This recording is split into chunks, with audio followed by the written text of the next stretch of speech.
بسم الله الرحمن الرحيم.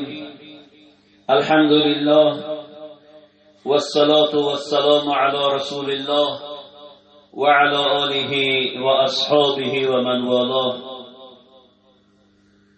بعد از حمد و ثنای پروردگار و درود بر حضرت محمد مصطفی صلی الله علیه و سلم، اولا سلام خدا و پیام خدا و رحمت و برکات خدا و خیر و خوبی های خدا و لطف و مرحمت و مهربانی های پروردگار بر شما باد. پدران، برادران عزیز و ایماندار و مسلمان، از خدای مهربان میخواهم که خداوند تبارک و تعالی ماه بزرگی رمضان برای تمام امت اسلام مبارک گرداند و آمدن این ماه بزرگ رمضان برای تمام امت اسلام ماه پرفیض و پربرکت گرداند.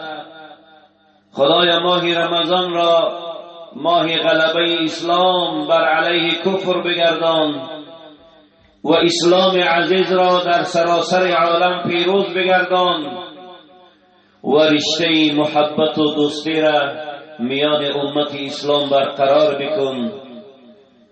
پروردگارا، به برکت این ماه بزرگ رمضان خدایا تمام امت اسلام را از این بلا و وبایی که امروز مردم را به تهلکه افتانده است، این وبای عصر، درد بی‌درمان، درد هلاک کننده که امروز در عالم پهن شده است، خدایا تمام امت اسلام و خصوصا مردم وطن ما تاجیکستان عزیز و خصوصا فرزندایی که امروز در مهاجرت ها هستند، خدای آنها را از این بلا، از این درد، از این وبای عصر در پرده عصمتت نگهبان شو.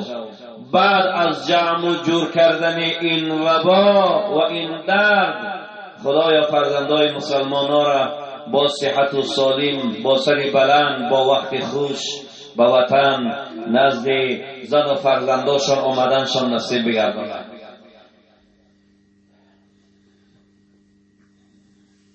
برادران عزیز، روزه رمضان یکی از ارکان و فرایض اسلام است. خداوند بلند مرتبه می فرماید: اعوذ بالله من الشیطان الرجیم، یا ایها الذین آمنوا كتب عليكم الصيام كما كتب على الذين من قبلكم لعلكم تتقون. صدق الله العظیم. ای مؤمنان، پروردگار مهربان با مهربانی خود به بندگان مطیع و فرمانبردار و ایماندارش فریاد میکشد: ای مؤمنان، یا ایها الذین آمنو. چه ندای زیبای، چه ندای شیرینه، چه ندای خوشلذته از جانب الله برای مؤمنان شده ایستاده است. کتب علیکم الصیام، بر شما فرض گردانیدم روزه رمضان را. روزه رمضان با این دلیل قرآنی برای امت اسلام فرض شده است. فرضیت روزه رمضان از جانب هیچ مخلوق، از جانب هیچ بنده نیست، بلکه فرضیت رمضان از جانب خالق است، از جانب مالک است، از جانب رازق است، از جانب خدای مقتدر و توانای است که هستی عالم و کنترل عالم در اختیار اوست. کتب علیکم الصیام، فرض گردانیدم روزه رمضان را برای شما ای مؤمنان.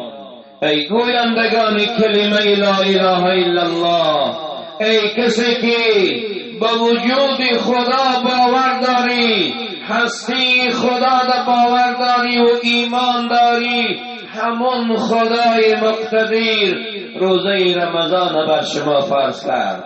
کتب علیکم الصیام. این فرمان شخصهای زمینی نیست، این فرمان منصبداران نیست، این فرمان کرسی نشینان نیست، این فرمان خالق است که هستی عالم از آن اوست. فرمان الله و خدای بزرگ است که تمام موجودات، تمام حرکت زمین و آسمان در اختیار اوست. او فرض گردانی روزه رمضان را، کما کتب علی الذین من قبلکم لعلکم تتقون. چه خدای مهربانه، بعد از فرض کردن روزه رمضان با بندگانش را، امت محمد علیه السلام را تسلی می‌دهد تا که این امت نگوید که بار وزنی روزداری را خدا تنها برای ما داده است. نه، این تو نیست عزیزان من. پروردگار خود میگه کما کتب علی الذین من قبلکم، روزه رمضان تنها بر شما امت محمد فرض نشده بلکه بر پیشینیان شما هم روزه بود، بلکه بر پیش از شما کسانی که بود برای آنها هم روزه بود. لعلکم تتقون، تا باشد که شما ای بندگان خدا پرهیزگار شوید.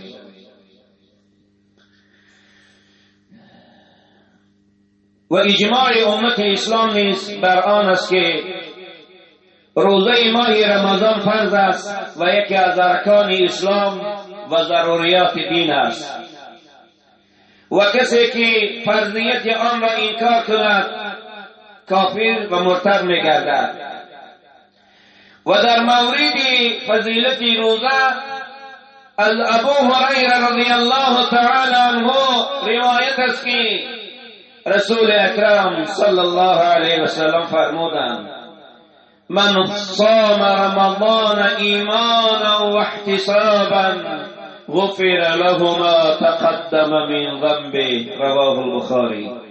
کسی که از روی ایمان و امید ثواب روزه بگیرد، ماه رمضان را روزه بگیرد، گناهان صغیره او گذشته و بخشیده می شود. حضرت رسول الله صلی الله علیه و سلم معلم بشریت، پیشوای انس و جن، رحمتا للعالمین، حبیب دلها، رمضان چی زیبا وصف کردن: من صام رمضان، شخص روزه بگیرد، ایمانا و احتسابا، از روی ایمانداری، از روی محبت با خدا، از روی اطاعت امر پروردگار، با امید ثواب روزه گیرد، غفر له ما تقدم من ذنبه. پیغمبر بزرگوار گفتند که گناهان صغیره گذشته او بخشیده می شود. ماه رمضان چی ماهی خوب، ماه رمضان چی ماهی زیباست، ماه رمضان چه فایده های عجیبی بر انسان دارد. پیغمبر بزرگوار می فرمایند: ان فی الجنة بابا یقال له الریان یدخل منه الصائمون یوم القیامه. پیغمبر بزرگوار گفتند که پروردگار در جنت 8 در عطا کرد، یکی از درهای جنت را نام گذاشت به نام ریان. یدخل منه الصائمون، داخل می شود به این در، به در ریان روز قیامت. روزداران امت رسول اکرم صلی الله علیه وسلم روز قیامت ندا زده می شود: این الصائمون فیقومون لا يدخل منه احد غیرهم فاذا دخلوا اغلق فلم يدخل منه احد. کجایند روزداران امت محمد علیه السلام؟ روز قیامت از جانب پروردگار این ندا می شده است در عرصات قیامت: این الصائمون، کجایند روزداران امت رسول اکرم؟ کجایند روزداران امت محمد علیه السلام که 17 ساعت 16 ساعت 18 ساعت به خاطر خدا روزه گرفتند، فرمان خدا را اجرا کردند؟ کجایند؟ از جای خود برخیزید. شما بندگان صالح خدا، شما امت رسول اکرم، شما بنده های روزدار، از جای خود میخیزید در پیشگاه با عظمت خدا. پروردگار امر میکرده است این بندگان روزدار من از در جنت از باب الریان وارد جنت شان کنه. وقتی که امت اسلام بندگان روزدار خدا وارد جنت میشدین، از در ریان بسته می شود، دیگر هیچ نفر حقی وارد شدن از این در به جنت ندارد. پروردگارا همه مسلمان ها، همه امت اسلام را از این فیض، از این در وارد جنت شدنشان نصیب گردان. و دیگر این که روزه رمضان فایده های معنوی، فایده های جسمی، فایده های اجتماعی فراوان دارد که برخی از آنها را من به شما بیان میکنم. یکم فایده معنوی و جسمی و اجتماعی این است که انسان را با صبر و شکیبایی عادت میدهد. رمضان انسان را صابر میکند، رمضان انسان را با صبر و با تحمل میگرداند. دوم این که خویشتنداری را به انسان آموزش میدهد. سوم خصلت پرهیزگاری را در انسان تقویت میکند. انسانی که روزه میگیرد پرهیزگاریش زیاد میشود، پرهیزگاری را برای انسان می آموزد.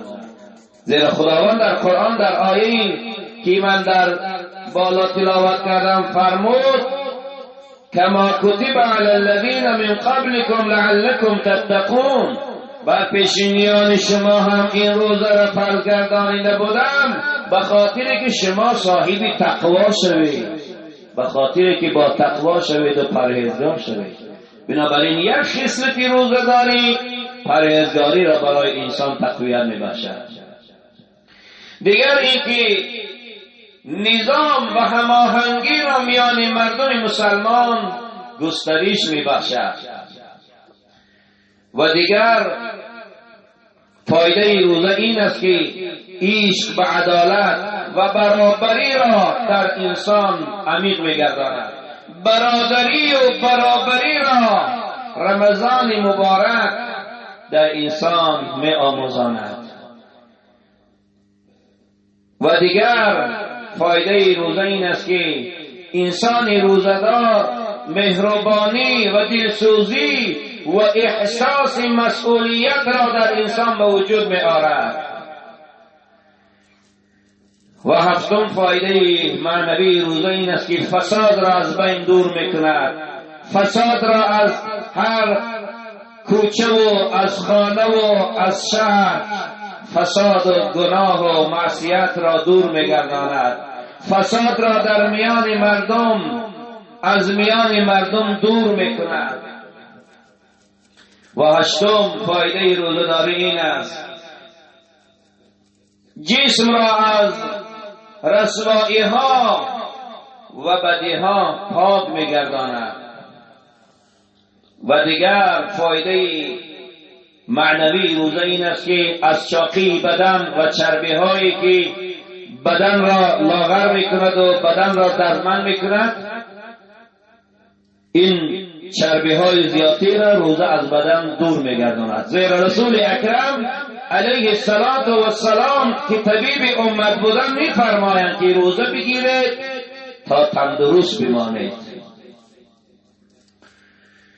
روزه در لغت به معنای امساک و خودداری است و در اصطلاح شرعی عبارت است از خودداری کردن در طول روز، از طلوع صبح صادق تا غروب خورشید، از وارد نمودن چیز از روی عمدن یا خطا به داخل شکم یا به داخل آنچه در حکم درون انسان است، از قبیل دماغ، و همچنین خودداری نمودن از شهوات شرمگاه، روابط زناشویی و سایر چیزهایی که روزه را باطل میکند، همراه با نیت و قصد عبادت.